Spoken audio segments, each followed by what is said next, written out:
It's the leaders' world, and we are here. We are here as promised, and today we are talking about finding your true passion. Finding your true passion.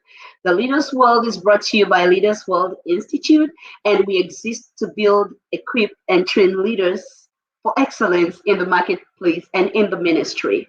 With us in the studio at this time is Bishop J. Allen Lemon, who is the Bishop of Franklin District of Lancaster Mennonite Conference. He has served as moderator of Franklin Mennonite Conference for approximately 10 years, and he studied Bible and worked in printing at Elim Bible Institute from 1976 to 1983.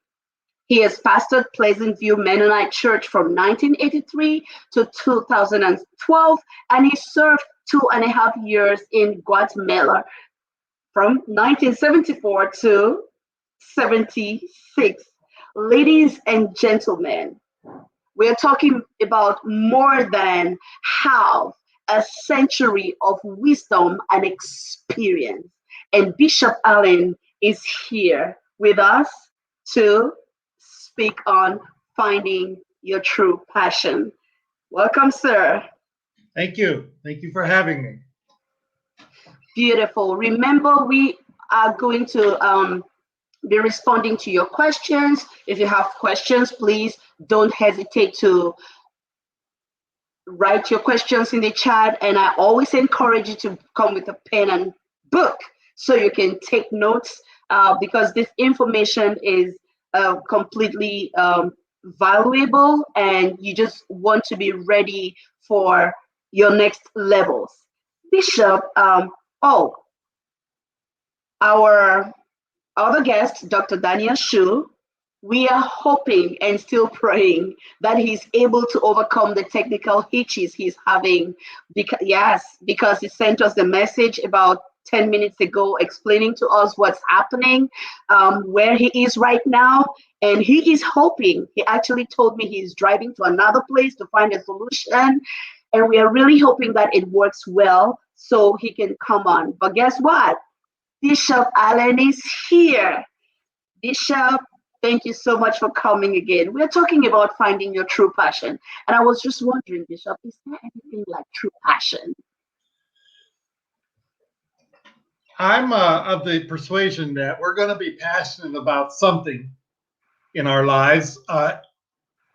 If it's not intentional, it will be unintentional, that we will give our lives to something. And so, yeah, is there such a thing as true passion? Yes. I think it's far more helpful if we choose our passions rather than default to something that happens to come by. Even a depressed person is passionate about their anger. They're obsessing about themselves. So we will be passionate about something. And so I think, I do believe there is such a thing as a true passion. We think in terms sometimes of a definition being a strong and barely controlled emotion. But so that's cool. That's cool. And we also think of sexual passion. Another interesting one is the Passion of the Christ.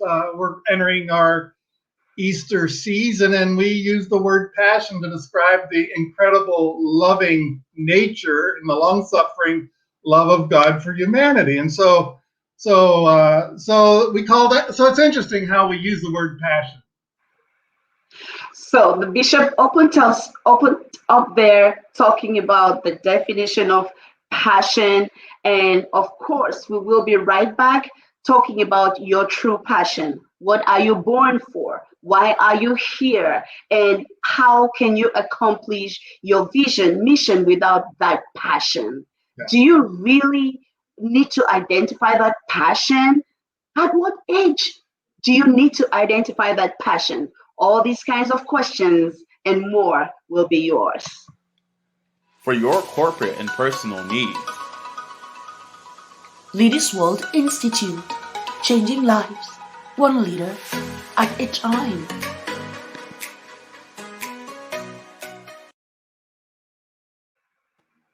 So, Bishop, we are talking about finding your true passion.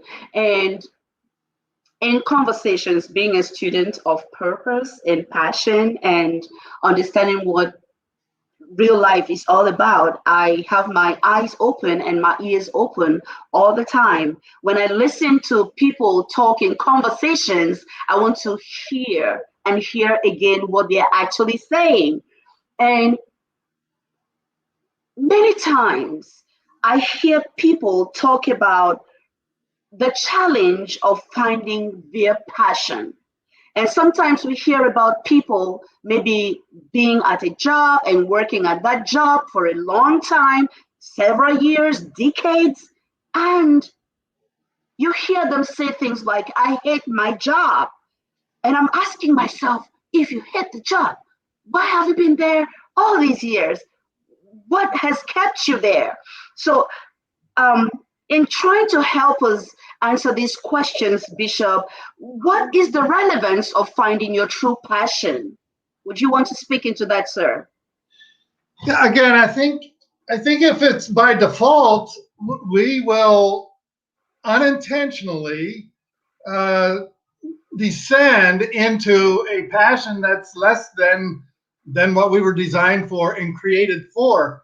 Uh, People love drugs. People love alcohol or sexual promiscuity. Uh, I think it is absolutely essential that we discover what it is that we were put here on earth for. And I think that takes a very intentional pursuit. When I was a child, my parents, I mean, when my children were small, I encouraged them to think in terms of, what do you want to be when you grow up? I mean, it's natural to say, do you want to be a fireman? Do you want to be a policeman? And little kids are aspiring at some level. But I think one thing that my parents did not do, and that was when I got the teen years, I think they just assumed I'd find. You know, I don't think I was challenged to dream big, think big. And so I think this thing that we do with our kiddos at a young age, as it relates to being a fireman, a policeman, whatever, must continue into the young adult years, and to challenge. It's absolutely relevant to find that thing that you are become passionate about at a young age.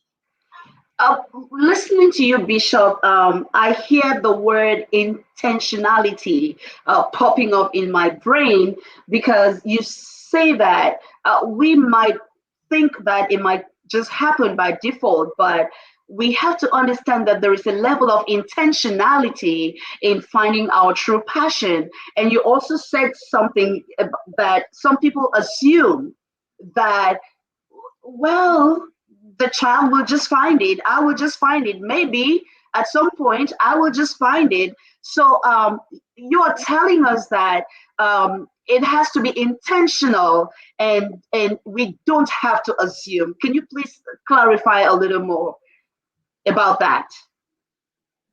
Yeah, I think to be intentional means that we are methodical, we are more reflective. I think one of the things that I didn't do is growing up, my education, I didn't quite see that fitting into uh, my pursuit of who I wanted to be, and I think connecting all those dots, helping our kids connect all those dots at a young age, and that intentionality of being methodical, reflective, uh, seeing your education as fitting into this intentional pursuit of, why am I here? What do I enjoy doing? And what do I want to do with the rest of my life? Seeing how your education fits into it, and what do I enjoy doing for the rest of my life? So, Bishop, are you saying that if I'm at a job, working at a job, and I'm not enjoying it, maybe I am not in alignment with my passion? It could be. I'm not here to say across the board that a not being happy with your job is not living the dream of your life, it could well be that one of the things that I like to think of is if I'm living the dream, then I will become an expert in what I'm doing. And so I think if that's part of living into the dream, and that would be becoming an expert in that area at that particular time in your life. And I think from there you could move into another dream area. But where you're at, I think my thinking at the current moment is that where you're at, I think you can bloom. I think you can bloom there.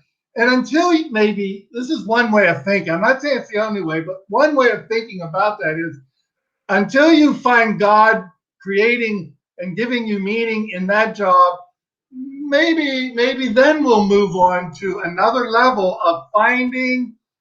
I see this passion thing as a continuum, an unfolding of our lives into what it is God wants us to do and live into. Wow, wow, wow, wow. You see it as a continuum. Yeah. And I like something you just said, Bishop. You said that if I am living the dream, then I will become the expert. Then I will become the expert. I just love that because there's this statement by Oprah Winfrey. She says, passion is energy. Passion is energy. Feel the power that comes from focusing on what excites you. Yeah. On what excites you. It seems to me that when you find that passion, you're able to make sacrifices and stretch where you need to stretch so that you can become that expert that Bishop is talking about. Bishop, yeah. Yeah, I think as we live in an evolutionary pursuit of one dream after another dream, I think enjoying that journey is really part of living the dream. And so I never think in terms of that one thing that I will eventually get to, but right now, what has God got my hands to do, and how can I find the presence of God and the wisdom of God and the shalom of God and the energy of God and the joy of God in this present environment? Wow. I think that's living the dream. Okay. Wow. Find your passion, find your energy. Find your passion, find your energy. Is it possible by any means to be mistaken about one's true passion, Bishop? Is it possible? I would like to think that it isn't, but it is. I think of Hugh Hefner. What a horrible passion. The editor of Playboy, the founder of what a horrible passion. But he lived that, and I think you can be mistaken. I think your dream has to be noble. I think it has to bring cultural good.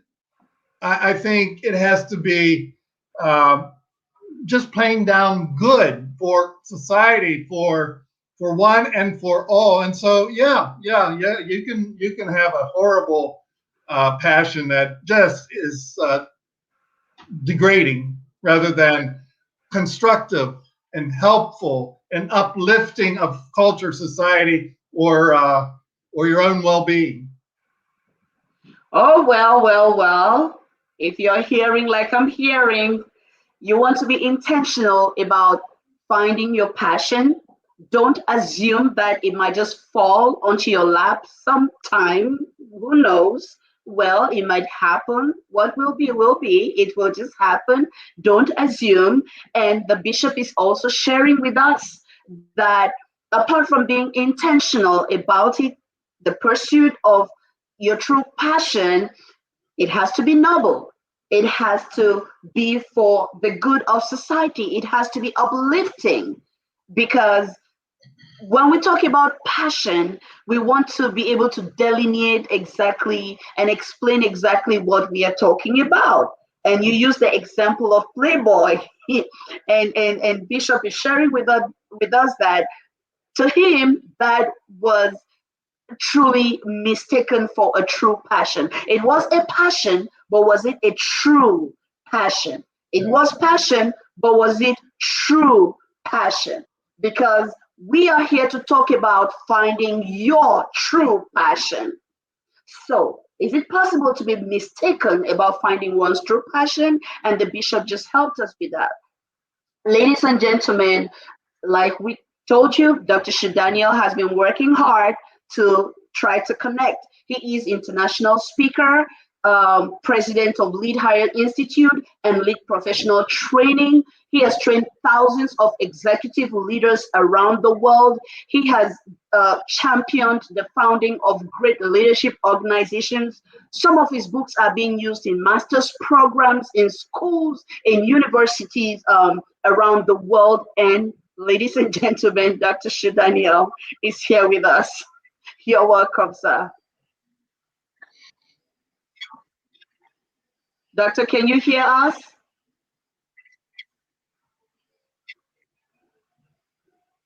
Hello, doctor, can you hear us?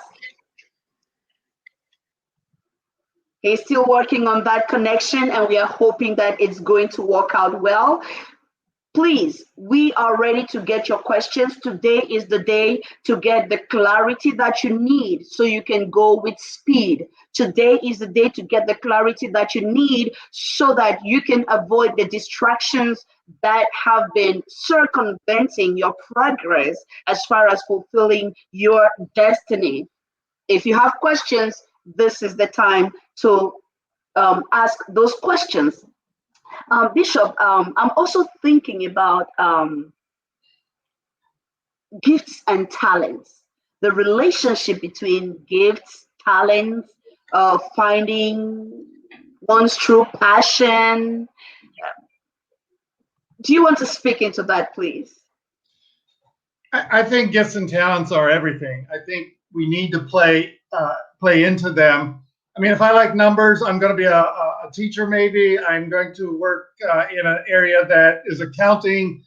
If I like music, of course, I'm going to do that. If I like, I think if I like nature, I was at a wedding yesterday, and this gal married a farmer, and she loves nature, and so this is what a fit to find her true passion, marrying a farmer who's into nature.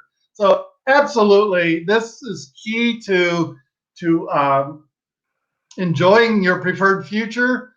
I think your introversion or your extroversion plays into your passion. If you're an introvert, you're probably not going to do certain things, and etc.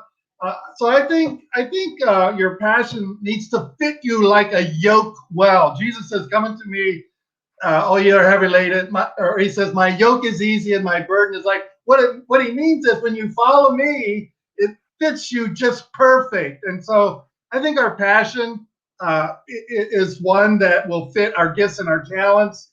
If my son-in-law is an engineer, he likes to see things run and how they put together. My little grandson loves to tear things apart. I can tell you he's probably going to be an engineer. That will be his passion. So gifts and talents, I do think one must factor them into when you think about what do I want to do with the rest of my life. Absolutely. Wow. So, I am just amazed by what you're saying, Bishop. I was listening to Miles Monroe, and he said something that really caught my attention. He said that God hid your destiny somewhere where you can easily find it, and that is within you. Yeah. It's not out there, so you don't have to run around chasing for that true passion because it's buried within you. Good point. But it seems as if sometimes that level of self-awareness that is necessary, the level of self-awareness that is necessary to ask the right questions to be able to find it in time, some people are just finding it a challenge. would you want to speak a little bit about the place of self-awareness in finding one's true passion, and how do we develop this level of self-awareness, Bishop? Yeah, I find that a very interesting question. I think self-aware people are aware of who they are, aware of their limitations, aware of uh, they love to they're curious people. They like to learn from other people. They're very teachable. I think that a self-aware person has recognized the image of God in themselves and in others. I think there's a lot of respect for others. And I think if we're going to find our true passion, this general awareness of who they are, and I think one of the happiest people are those who are really, really aware that God made them the way they are, and they love themselves in that sense. They love who God made, even if your intellect is at a lower level, even if your talents are at whatever level, if you like who God made you, I think that self-awareness for me is particularly key in discovering the passion that God has for you to dwell on and give yourself to the next years. So I'm not one to say that'll be the rest of your life. I like to think our life will be far more prettier and like a flower that keeps blooming. Wow. Finding your true passion. Dr. Daniel Shu joined us, sir. Are you able to hear us, Dr. Daniel Shu? Dr. Shu, are you there? We are all hanging in there, and we are hoping that this works out. Dr. Shu is really working hard, and we want to say, sir, we truly applaud your commitment to adding value to people around the world, and we see how hard you're working to make this work. And I know our audiences are seeing as well. Thank you so much. Can you hear us, Dr. Shu?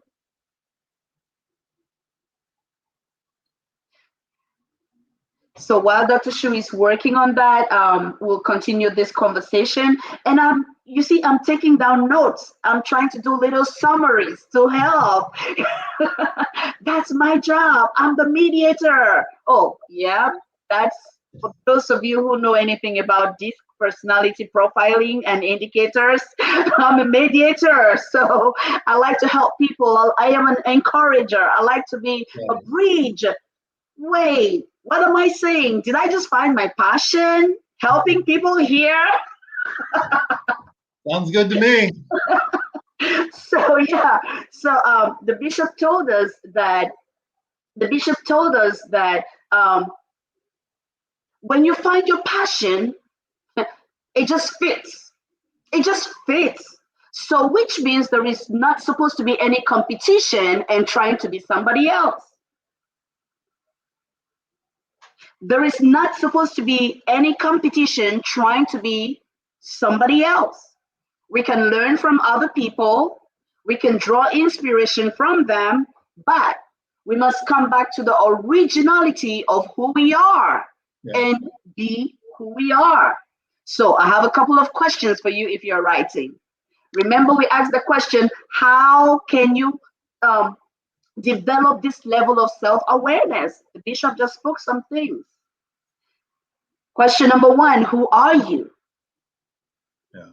What are your strengths? What are your weaknesses? Because for us to thrive in our true passion, we want to strengthen our strengths and starve our weaknesses. We want to excel in the place of our strengths and starve our weaknesses. I try to sing, just tell you a little bit about me. I try to sing and I still sing. But where do I find the greatest strength? It is in speaking. So if I want to build a career, am I going to build a career as a singer? Maybe not. Am I going to build a career as somebody who speaks, whether as a teacher, a trainer, a coach? Maybe yes. So we want to answer those questions. And then the bishop told us to like ourselves. Do you like yourself? These are all questions that will help you to develop that sense of self awareness that you need so that you can also ask the right questions and get the right answers for your life. And we have a question asked by Wilfred A. Wonders. He says, can you be talented in something you're not passionate about? And the other way around, I'll ask it again, Bishop. Can you be talented in something you are not passionate about? And the other way around, Yeah, Bishop. that's a great question to ponder. That would be a situation that one would not be desirable to be in, but I imagine it can happen. I imagine I have a friend who could be a concert pianist, but he chose to be a pastor. His passion is still music, but he became a passionate pastor. So he laid one aside, but he's talented. And I'd love to see him pick that up yet later in life. But whether he will or not, I'm not sure.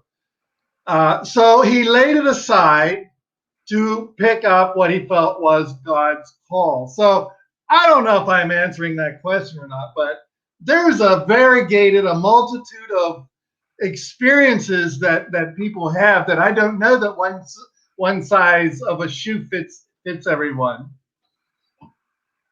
Thank you so much, Bishop. Thank you so much, Bishop. And talking about talents, there are actually people who are multi-talented.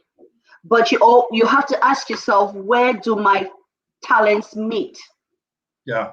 Talents have to have a meeting point. Yes. Because it's a good thing to be talented in multiple things, but all those talents, where is their meeting point? All your talents have to have a meeting point that directs you toward a mission. Yeah. That mission becomes your passion. So ask yourself, what are all those talents pointing to? Because your true passion is linked to your vision. Bishop, am I right? Yes. Yes. If the vision for your life is again, I see that as an evolving mission. It can be an evolving mission from one. I think my vision for my life has evolved from one thing to another to another. I mean, all of a sudden, I'm an overseer of churches, and my passion is to see churches prosper and pastors prosper. And but that evolved over a lifetime where you build upon one vision on top of another, and it keeps ascending. I think I'd like to think I'm moving in a good direction, and so I think yeah. What was the question again? Vision and passion. Yes, Absolutely, sir. absolutely.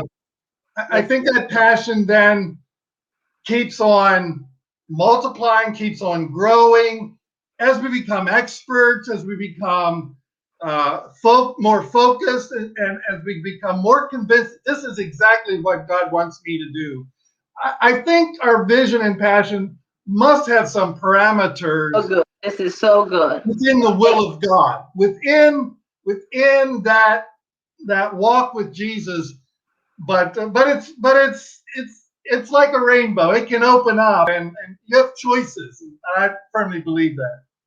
Talking about talents, Bishop, we have this question from Susanna Quantan. She says, can your environment affect your talent? Can your environment affect your talent? Is that possible that your environment can actually affect your talents? Yeah, great question.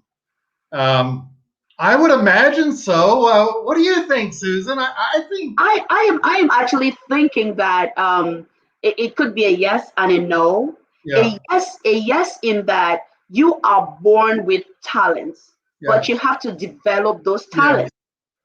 So if you are in a, now, whosoever we are all born with talents. We all have talents, but we have the responsibility to develop those talents, no matter how raw they are, no matter how good they are. Like some people are born natural leaders.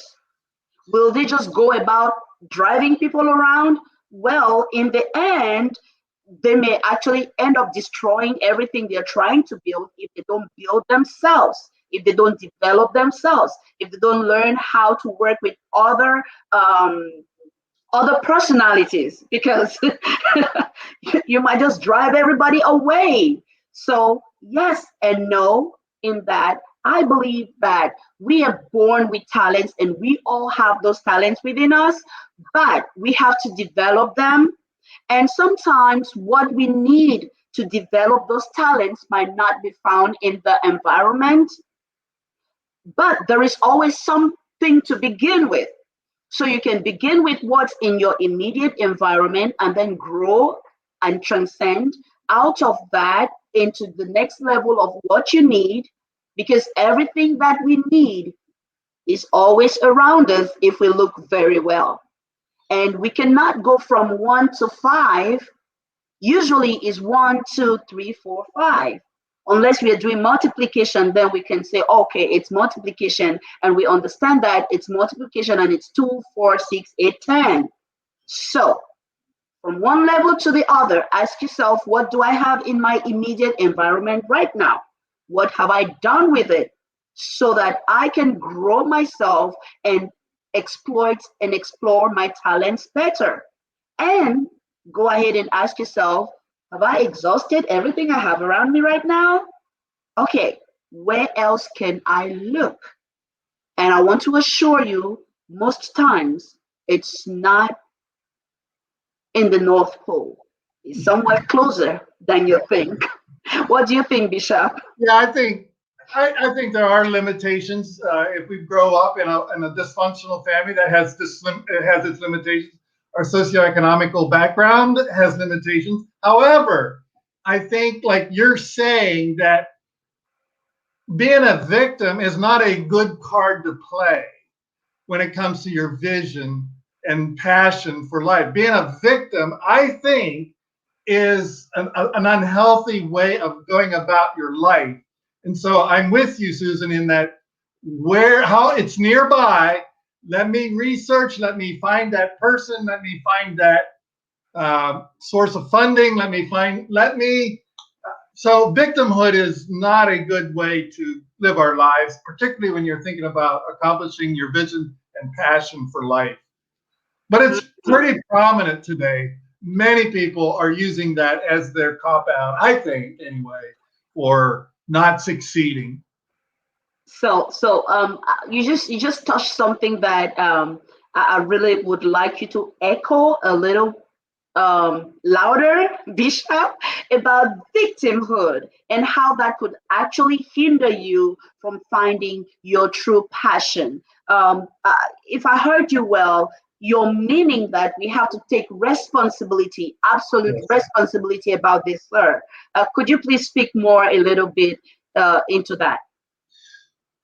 Well, when I blame someone else for my lack of initiative, my lack of progress, my lack of finding my way in life, if I keep blaming someone else for my lack of progress, again, that's not healthy. It's just not going to play well in your life. And so I think that kind of self-awareness again plays into this. If you're aware of your own angers, the things that make you mad, the injustices of life, being aware that laying down your charges, dropping your charges against people, against your hood, your whatever, your parents, your broken family, drop your charges. Drop the charges against people who've been unfair to you.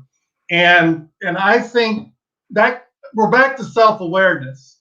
That goes a long way to help us get out of the fog of our thinking and get us into very positive ground where we can get somewhere. If you heard the bishop like I did, drop your charges. Yeah.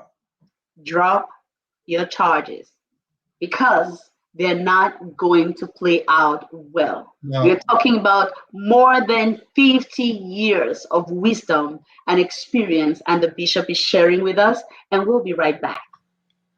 For your corporate and personal needs.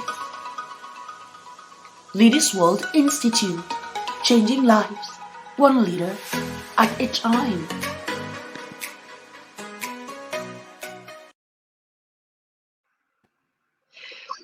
This is the Leaders World, and we are here. We are talking about finding your true passion. Take note, we said true passion. And it's a good thing we said that from the beginning, because Bishop started by telling us about how some people might be mistaken about what they think is their true passion. And every true passion has to be noble. It has to be for the cultural good. It has to be uplifting. It has to be good for society. So if you're looking for your true passion and you're still struggling to find that, you already have these parameters to use to weigh what you're doing and what you're looking for, and to ask yourself whether this might be a true passion. Another, we also discovered that it's not a good thing to assume that it's just going to come on you. You have to be intentional about it. I like how the bishop put it. He said you have to be intentional about it. And if you have children, why don't you give them a good start in life? Why don't you help them to start on a good footing by helping them to ask those questions about what they're passionate about right from a young age, so that they begin to walk through those things. And as they are working through those things, they are able to differentiate the things that they are more passionate about, and that they are able to do. I'm just thinking, Bishop, I have seen situations where people say they are passionate about something just because they watch somebody else accomplishing it and it's looking really good. And then they begin to say, that is my passion. Bishop, can you speak into that, please, sir? That's a good one. That's a good one. I have learned along the way to pick up some things from other people. So I think, for example, right at this moment, we spoke earlier, you and Susan and I, and we were talking about an institution that I've been part of called Exponential, and they have a vision and a passion to start a disciple making movement among church leaders. And that is to say, they're going to live the rest of their lives promoting that disciple makers make disciple makers, and that they're going to plant churches, plant this idea in the eyes of many pastors. I'm picking up on that. I'm picking up a new vision. I'm picking up a new emphasis that I may just borrow and make it mine, because it's spiritual, it's biblical, it has everything I value. And I think I might give myself to this theme for the next jaunt of my journey. And so I think I can make that mine. I think I can borrow from others at some level, but I think I hear caution in you, Susan, that maybe that's not a good thing. So I'm interested to hear what you're thinking. Of course, I'm actually enjoying everything you're saying. And I'm thinking that, oh yes, there is a time to wonder about. There is a time to beat about the bush. And we all have done that. Yeah. Because that level of self-awareness has to be developed, that level of understanding of your gifts, your talents, and what you're passionate about, and you want to ask yourself what makes you smile, what makes you cry. If you can't stand children being mistreated, could it be that you have something about you that's calling you to begin something to help children, or not maybe to begin something, because we are not all called to begin things. Some of us may just need to work with some people who have already started something, Yes. that's ministering to children and taking care of the vulnerable, and we all pick that along the way. What I'm looking at is the fact that I truly believe what you said, Bishop, that yes, we can see what others are doing and admire them. Because if we were not able to admire those people, then we won't have role models that we can look up to, Right. people that we can copy from, people that we can imitate while finding our fit. And it's by so doing that we are able to know that, oh, I think I'm stronger in this area. I think my talents fit this area more. I think that even though I've done this and this and this, I think that as of right now, what consumes my daily reflections is this area. Yeah. One of the ways that you know your true passion is that it consumes your daily reflections. What are the things that you like to read about? Ooh, I have my sister. She has a son. He is young, still very young, less than 10 years old. But everything he wants to do is about cars. He wants to read books about cars. He he he he's a handyman at his age. He can just go to the house, and when his mom is not watching him, dismantle the fan, put every piece down, and then start struggling to put it back up again. So you see how from a young age, he's already giving signals and clues about what he might want to be. Like you talked about being an engineer. Yes. I told my sister, I said, he is sending his messages very loud and clear. So we have to know how to help him to go in the direction of his passions. When they visited me, he was like, Auntie Susan, he was telling me all the signs on the roads and the different kinds of cars. How does he know all these different kinds of cars? He has a passion for cars.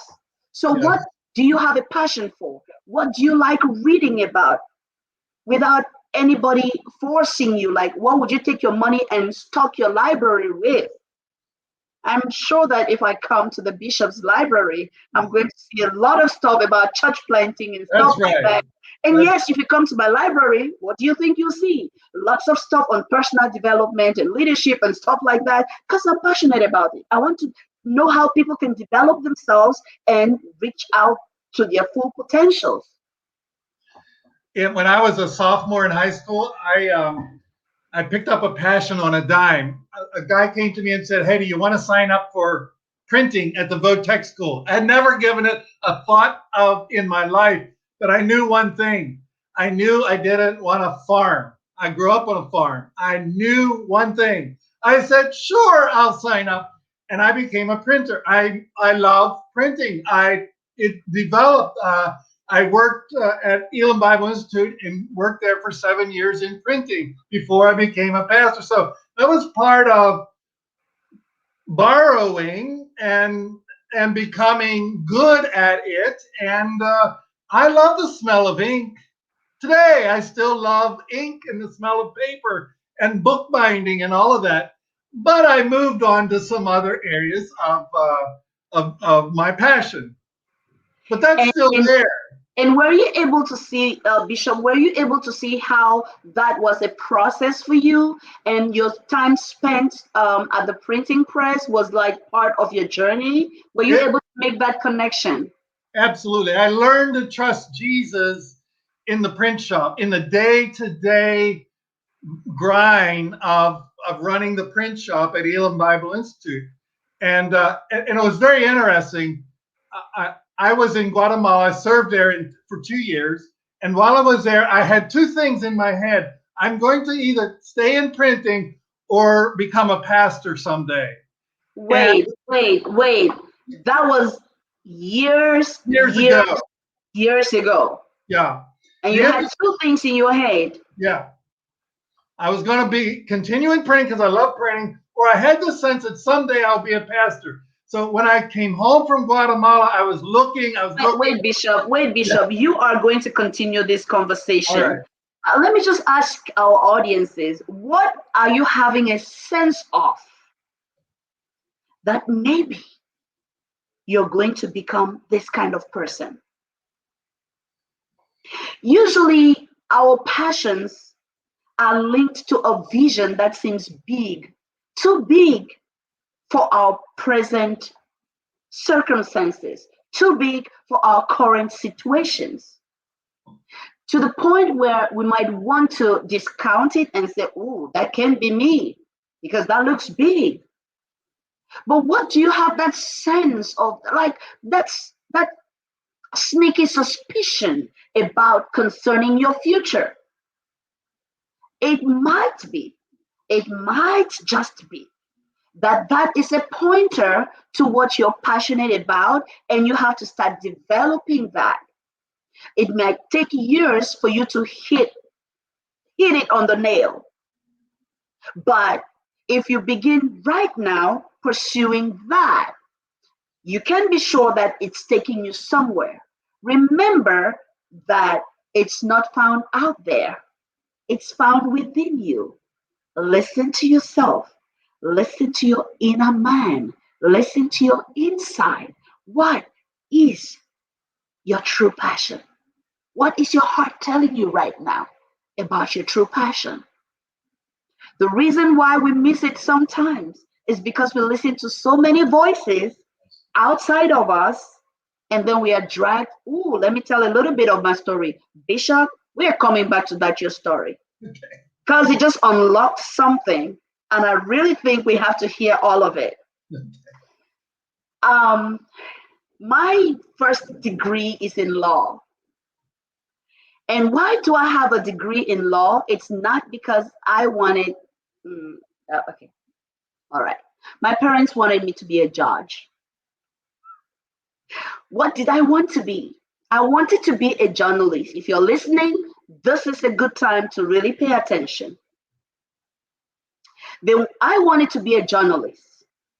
From the time when I was growing up, even in the classroom, sometimes when people are asked to read, other students are asked to read, people will read, and then I will read. And then my friends will tell me later on that when I am reading, it's like you can hear a pin fall. There was like something about my voice that just held the class spellbound. But I didn't know what that was. Neither did I make any sense out of it as a child. But all I knew was I love to watch journalists on TV. And I would watch all these journalists on CNN. And I was like, you know what? I will be in that TV one day, reading the news like these women. And I would just nurse those dreams within me. And then it was time to go to the university. And my parents said, you have to be a judge. And I said, I want to be a journalist. And they said, it's cheap publicity for nothing. Yes. When I think about it, they said it's cheap publicity for nothing. And who paid the fees? Of course, it's my parents. So guess what happened? Of course, I went to the university and I read law. Okay, I'll tell the rest of the story next time. Remind me when we come back to our next podcast. Let's go back to the bishop. Oh, guess what? I read law. Finally, I ran away. I'm not a lawyer. I'm not a judge. You want to be thankful that I'm not, okay? Okay, Bishop, tell us about merging those different phases of your life together and just finding that passion and what you're doing right now? Yes. So when I served at Eastern Mennonite Missions in Guatemala for 2.5 years, I developed this vision of being involved in 2 different scenarios. When I came back, I looked for a job, couldn't find anything, and the Lord led me to a place where I could do printing and also study and prepare for becoming a pastor at Elam Bible Institute. So I got 2 in 1 in one shot, and that became a 7-year journey before God called me into pastoring. And so my life has been one unfolding of one vision for my life into another, and that's been my story. So now I'm a pastor. Was pastor then for 30 years, and now an overseer for about 10. And that's been my unfolding of my dream, my living the dream. One of the things that I think about our vision, when I was a pastor, I would say to people who I asked them to volunteer to serve, I would say, now here's a position I'm asking for you if you'd be willing to serve it, but it has to be life-giving. If it does not give you life, I don't want you there. I think a passion that you have has to be life-giving. It has to be life-giving. It has to be life-giving. It has to pump that energy within you. It has to. If it doesn't do that, then ask, am I not an expert at this? Is it not fitting well? I think, I mean, Jesus in John, the book of John, Jesus is always talking about eternal life. And we always think of that as heaven. It's not heaven. It starts right now. He is the author of this ceaseless life. And so I think our passion, the thing that we're living for, is like the Holy Spirit. It gives life to you. It gives you purpose. It gives you identity.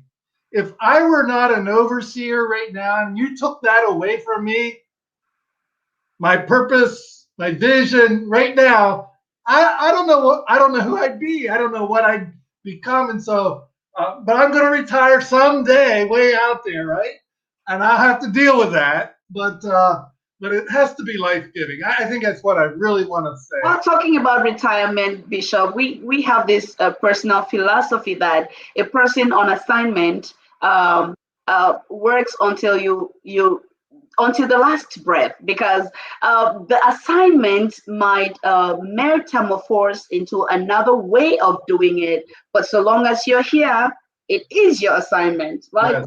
How do you live without your assignment? You cannot live without your shadow. Your shadow is you, right. And your passion is you.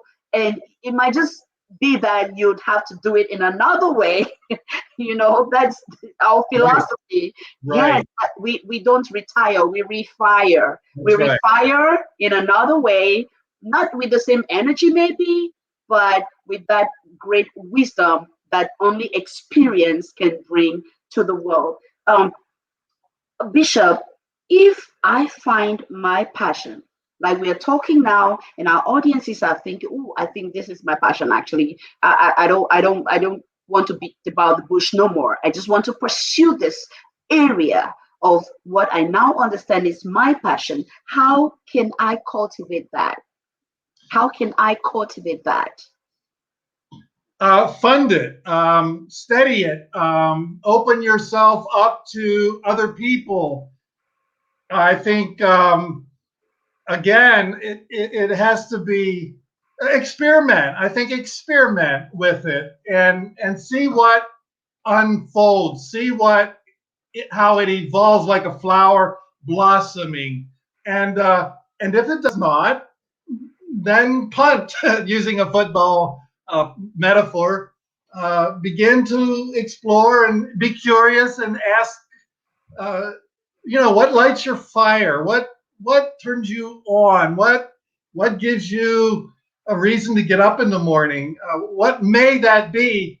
One of the things I think about is even discovering your passion can become a passion. That should be your first passion, to discover your passion. Wait. I'm not afraid. Discovering your true passion should be your first passion. It should be your first passion because if you're sitting there feeling guilty, I don't know what it is. I've never given myself to it. Have no fear. It's okay. We're not condemning anyone here today. However, why not just say, I'm going to, for my first passion, discover my passion. I think that's cool. I think that's cool as well, Bishop. I totally agree on that. Why not set out and say, my initial passion would be to discover my true passion? And I It's that like what you simple. said. You said experiment with it and see how it unfolds. What lights your fire? What lights your fire? And that's the question you might want to write if you're writing. What lights my fire? What lights my fire? And in simple words, serve, serve, serve, serve. Keep Yeah. serving, keep serving, keep serving, because your passion is linked to a problem that you are called to solve for mankind. Thank you. So, Amen. so what problem are you called to solve? What pain don't you want to see?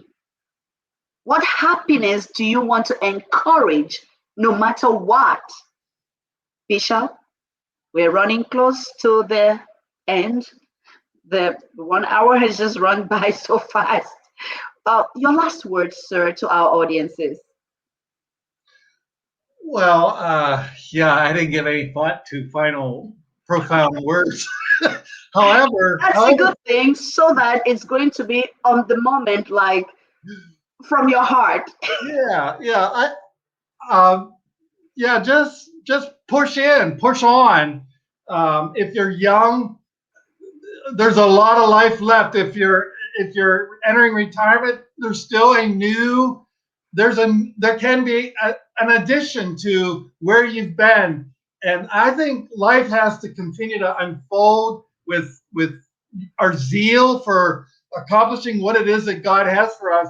And I think the moment that stops, I think we die a certain kind of a death. And so I would say let's keep on with discovering all it is that God wants for all of us to finish the race strong, finish strong.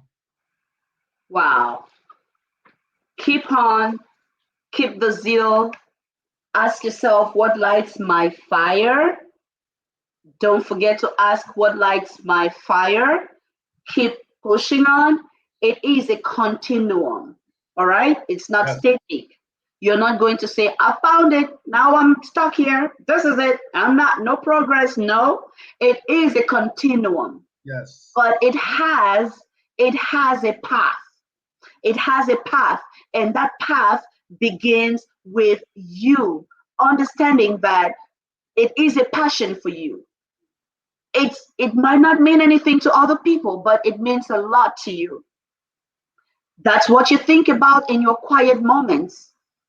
And another way that people look at it sometimes, Bishop, is they would say, if all jobs were paid the same salary, everybody, the president, the business owner, the doctor, the mechanic, the teacher, everybody was paid the same salary, which means money was not a factor. What would you like to be doing the rest of your life? it's a great question. Yes. What would you like to be doing the rest of your life if money were not a factor in the equation? You're asking me. You're asking us all. Asking myself, Yeah, yes, good. asking all of us, Yes. finding your true passion. Ladies and gentlemen, that was Bishop Allen of the Franklin District of Lancaster Mennonite Conference, sharing wisdom, more than 50 years of wisdom and experience with us. Please let us hear from you how else we might serve your needs. We've come to the close of our talk on finding your true passion. Thank you for being here with us. For your corporate and personal needs. Leaders World Institute, changing lives, one leader.